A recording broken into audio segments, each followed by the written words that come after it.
আপনি যদি অন্য কারো ভিডিও ডাউনলোড করে নিজের চ্যানেলে আপলোড করেন তাহলে সেই ব্যক্তি আপনাকে কপিরাইট স্ট্রাইক দিতে পারে। এটা তো নিশ্চয়ই আপনারা জানেন। কিন্তু এখন কপিরাইট সংক্রান্ত নিয়মে বেশ কিছু পরিবর্তন হয়েছে। আগের চেয়ে এখন বেশি উপায়ে স্ট্রাইক আসতে পারে। আজকের এই ভিডিওতে আমি বিস্তারিতভাবে বুঝিয়ে দেব কিভাবে কপিরাইট স্ট্রাইক এড়াবেন এবং আপনার চ্যানেল কোন ভুলগুলো একদমই করবেন না। ভিডিও ভালো লাগলে লাইক করবেন আর এমন তথ্যবহুল কন্টেন্ট পেতে চ্যানেলটিকে সাবস্ক্রাইব করে রাখবেন। চলুন আগে পুরনো নিয়মটা সহজভাবে বুঝে নিই। আগে বিষয়টা ছিল খুব সোজা। আপনি কারো সম্পূর্ণ ভিডিও বা অর্ধেক ভিডিও ডাউনলোড করে নিজের চ্যানেলে আপলোড করলেন। এখন সেই আসল মালিক কিভাবে জানতে পারতেন? দুটো উপায়ে। প্রথমে অনেক ক্রিয়েটরের কাছে কপিরাইট ম্যাচ টুল থাকতো। তারা সেটি ব্যবহার করে দেখতে পারেন কেউ তাদের ভিডিও 100%, 50%, 30%, এমনকি 10%ও কপি করেছে কিনা। যদি মিল পাওয়া যায় তারা সরাসরি স্ট্রাইক দিতে পারেন।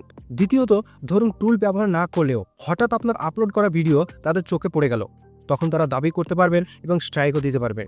এখন একটা গুরুত্বপূর্ণ বিষয় পরিষ্কার করে দিই। অনেকে ভাবেন মাত্র 10 সেকেন্ডের ভিডিও ব্যবহার করলেই কিছু হবে না।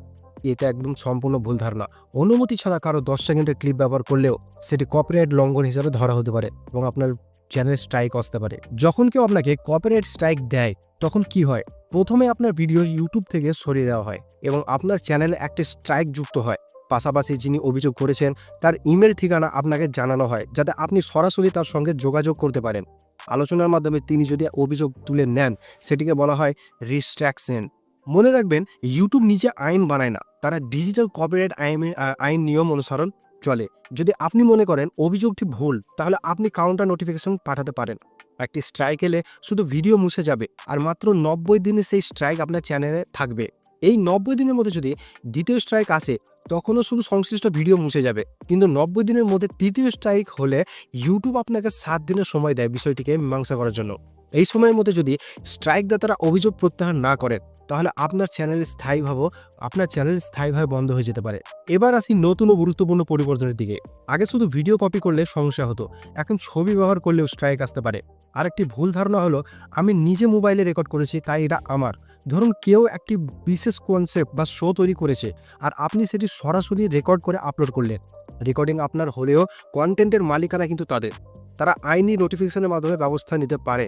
এমনকি তারা নিজের চ্যানেল আপলোড না করলেও তারা এই বিষয় নিয়ে আপনাকে কপিরাইট স্ট্রাইক দিতে পারে। আরও একটি গুরুত্বপূর্ণ বিষয়, স্ক্রিপ্ট কপি। ধরুন কেউ 5 মিনিটের একটি কমেডি ভিডিও বানিয়েছে। আপনি একই গল্প, একই চরিত্র কাঠামো, প্রায় একই সংলাপ, সমস্ত কিছু ব্যবহার করে নতুন করে ভিডিও বানালে। অভিনেতা আলাদা হলেও যদি গল্প ও উপস্থাপনা প্রায় একই হয়, তাহলে সেটিও কপিরাইট লঙ্ঘন হিসেবে গণ্য হতে পারে। অনেকেই জানে না, কোনো গানের সম্পূর্ণ লিরিক্স হুবাহু ভিডিওর বর্ণনায় লিখলেও স্ট্রাইক আসতে পারে।